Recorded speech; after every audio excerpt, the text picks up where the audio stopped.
I got so much motherfucking design on right now. Break it down, bring it back, make it clap. I got 3 old thoughts, new block, wear that thing. Bitches on my line, and you know.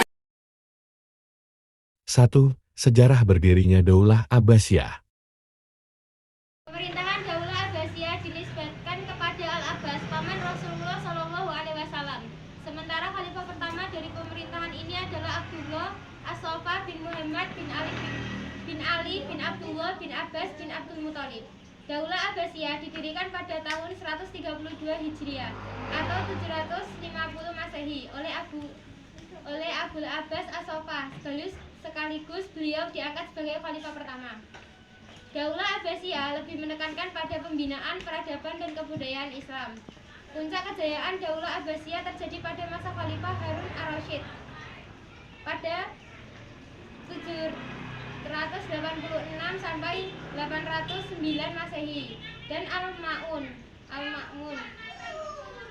pada tahun 813 sampai 833 Masehi. Pada masa Khalifah Harun ar-Rasyid, negara dalam keadaan makmur, kekayaan melimpah, keamanan terjamin. Pada masanya pula rumah sakit, lembaga pendidikan, dokter dan farmasi didirikan, sehingga mencetak kurang lebih 800 orang dokter. Sehingga pada masa ini tingkat kemakmuran, kesejahteraan sosial, kesehatan, pendidikan, ilmu pengetahuan dan kebudayaan serta kesusastraan berada pada zaman keemasan. Pada masa ini negara Islam menempatkan dirinya sebagai negara terkuat tak tertandingi. Al-Ma'mun, putra Harun ar-Rasyid, dikenal dengan khalifah yang cinta ilmu. Pada masanya digencarkan dalam penerjemahan buku-buku asing ke dalam bahasa Arab. Bahkan untuk menerjemahkan buku-buku Yunani, beliau menggaji penerjemah-penerjemah yang ahli, walaupun mereka bukan dari golongan Kristen ataupun penganut agama lain. Sehingga berdirilah Bait Al-Hikmah, pusat penerjemahan yang berfungsi sebagai perguruan tinggi dengan perpustakaan yang besar. Pada masa Al-Ma'mun inilah Baghdad mulai menjadi pusat kebudayaan dan ilmu pengetahuan. Kemajuan di bidang pendidikan ditentukan oleh 2 hal, yaitu terjadinya asimilasi yang secara efektif berguna antara bangsa Arab dengan bangsa-bangsa lain yang lebih dahulu mengalami perkembangan dalam bidang ilmu pengetahuan, yaitu Persia, berjasa dalam sistem pemerintahan, berjasa dalam perkembangan ilmu filsafat dan sastra. Lalu yang kedua, India, berjasa dalam bidang kedokteran, ilmu matematika dan astronomi. Lalu Yunani, berjasa dalam penerjemahan dalam banyak bidang ilmu terutama filsafat. Lalu ada gerakan penerjemahan berlangsung dalam 3 fase, yaitu fase pertama pada masa Khalifah Al-Mansur sampai Harun al-Rasyid, fase kedua pada Khalifah Al-Ma'mun sampai dengan tahun 300 Hijriah. Lalu fase ketiga berlangsung setelah 300 Hijriah. 2. Peran Daulah Abbasiyah dalam berbagai bidang. Pada mulanya, ibu kota Daulah Abbasiyah terletak di kota Al-Hashimiyah dekat Kufah. Untuk menjaga stabilitas negara, Al-Ma'mun memindahkan ibu kota negara yang baru dibangunnya di Baghdad dekat bekas ibu kota Persia. Sejak berdirinya Baghdad sebagai ibu kota yang baru, sudah menjadi pusat peradaban dan kebangkitan ilmu pengetahuan dalam Islam. Beberapa kemajuan dalam berbagai kehidupan dapat disebutkan sebagai berikut. Yang pertama yaitu bidang agama. Kemajuan dalam bidang ini merupakan kemajuan yang paling berpengaruh terhadap kemajuan Islam hingga saat ini, yaitu lahirlah berbagai bidang ilmu serta ulama-ulama yang masyhur. 1. Ilmu fikih. Ilmu fikih yaitu ilmu yang mempelajari tentang hukum-hukum Islam, yaitu segala sesuatu yang diwajibkan, dimakruhkan, dibolehkan, dan yang diharamkan oleh agama Islam. Tokoh-tokoh dalam bidang fikih dan pendiri mazhabnya yaitu yang pertama ada Imam Abu Hanifah, yang kedua Imam Malik, yang ketiga Imam Syafi'i, dan yang keempat Imam Ahmad bin Hanbal. Yang kedua yaitu ilmu tafsir. Ilmu tafsir adalah ilmu yang menjelaskan tentang makna atau kandungan ayat Al-Quran, sebab-sebab turunnya ayat atau asbabun nuzulnya, hukum-hukumnya, dan lain-lain.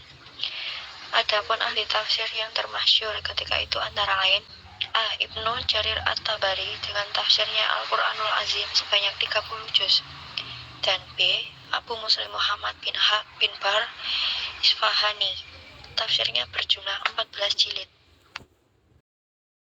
Ketiga yaitu ilmu hadis. Ilmu hadis adalah ilmu yang mempelajari tentang hadis dari sanad, perawinya, isi, dan lain-lain. Pada masa itu bermunculnya ahli-ahli hadis yang besar dan terkenal beserta hadis karyanya antara lain: A. Imam Bukhari, kitabnya adalah Sahih Bukhari. B. Imam Muslim, kitabnya adalah Sahih Muslim. C. Abu Dawud, kitabnya adalah Sunan Abu Dawud. D. Ibnu Majah, kitabnya adalah Sunan Ibnu Majah. E. At-Tirmidzi, kitabnya adalah Sunan Tirmidzi. Yang keempat yaitu ilmu kalam.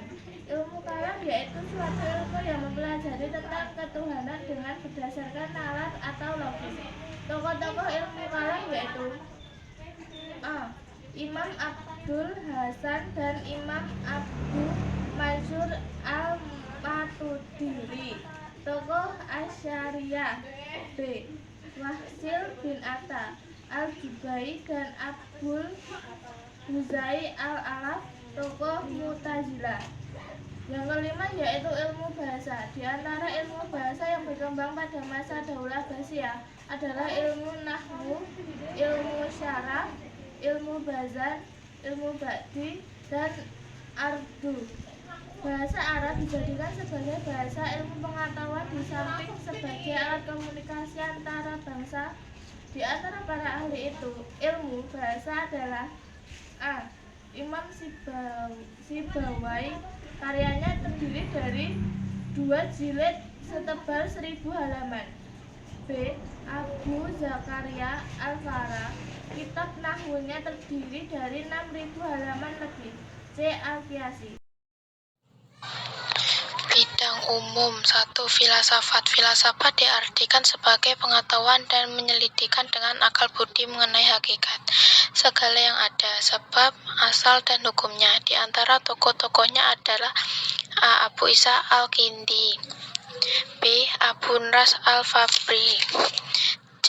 Ibnu Sina, D. Ibnu Bajjah, E. Ibnu Taufail, F. Ibnu Rusyid.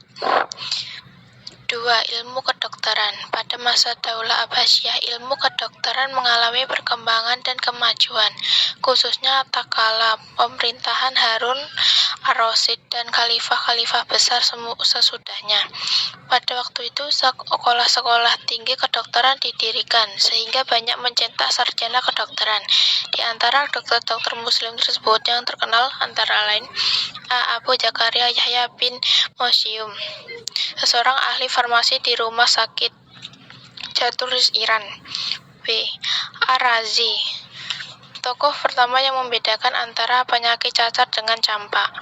C. Ibnu Sina, karya yang terkenal adalah Al-Kanul fil Atabin tentang teori dan praktikum ilmu kedokteran serta membahas pengurus obat-obatan. 3. Ilmu matematika. Para tokoh ahli dalam bidang matematika antara lain B. Al-Khairimi, beliau telah menyusun buku aljabar yang menemukan angka 0.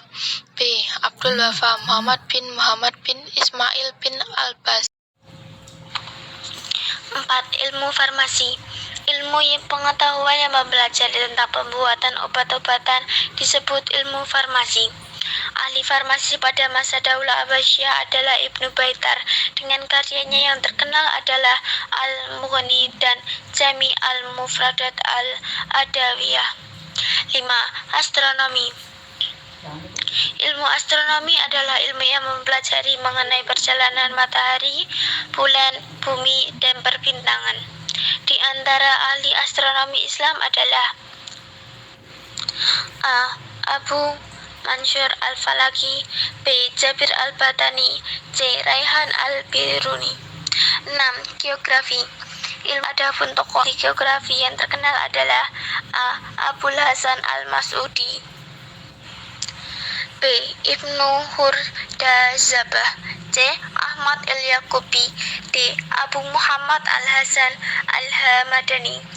7. Sejarah. Sejarah ialah ilmu yang mempelajari tentang berbagai peristiwa masa lampau yang meliputi waktu dan tempat peristiwa itu terjadi. Beberapa tokoh sejarah adalah A. Ahmad al-Yaqubi, B. Ibnu Isa, C. Abdullah bin Muslim al-Qurtubah, D. Ibnu Hisham, E. At-Tabari, F. Al-Maghrizi, G. Al-Balazuri. 8. Sastra Abu Nawas, B. An-Nasyai.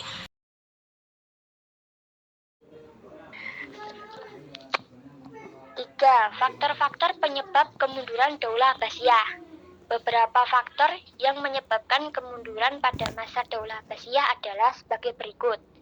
A. Persaingan antar bangsa. Daulah Abbasiyah didirikan oleh Bani Abbas yang bersekutu dengan orang-orang Persia. Persekutuan dilatar belakangi oleh persamaan nasib. Kedua golongan itu, setelah Daulah Abbasiyah berdiri, masih mempertahankan persekutuan tersebut. Pada masa ini, persaingan antar bangsa menjadi pemicu untuk saling berkuasa. Kecenderungan untuk mendominasi kekuasaan sudah dirasakan sejak awal Daulah Abbasiyah sendiri berdiri. B. Kemerosotan ekonomi. Pada periode pertama, pemerintah Abbasiyah merupakan pemerintah yang kaya. Dana yang masuk lebih besar daripada yang keluar, sehingga Baitul Mal penuh dengan harta. Setelah mengalami kemunduran, pendapatan negara menurun dan dengan demikian terjadi kemerosotan dalam bidang ekonomi. C. Konflik keagamaan.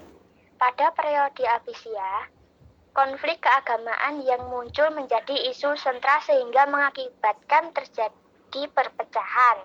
Berbagai aliran keagamaan seperti Mu'tazilah, Syiah, Ahlus Sunnah, dan kelompok-kelompok lainnya menjadikan pemerintah Abbasiyah mengalami kesulitan untuk mempersatukan berbagai paham keagamaan yang ada. D. Perang Salib. Perang Salib merupakan salah satu faktor kemunduran eksternal umat Islam. Perang Salib yang berlangsung beberapa gelombang sehingga banyak menelan korban. Konsentrasi dan perhatian pemerintah Abbasiyah terpecah belah, sehingga memunculkan kelemahan-kelemahan. E.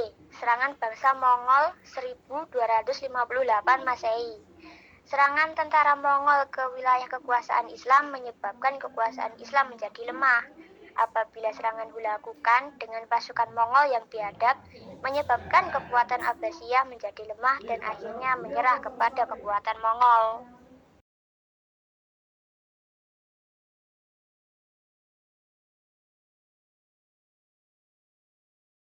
4. Akhir kekuasaan Daulah Abbasiyah.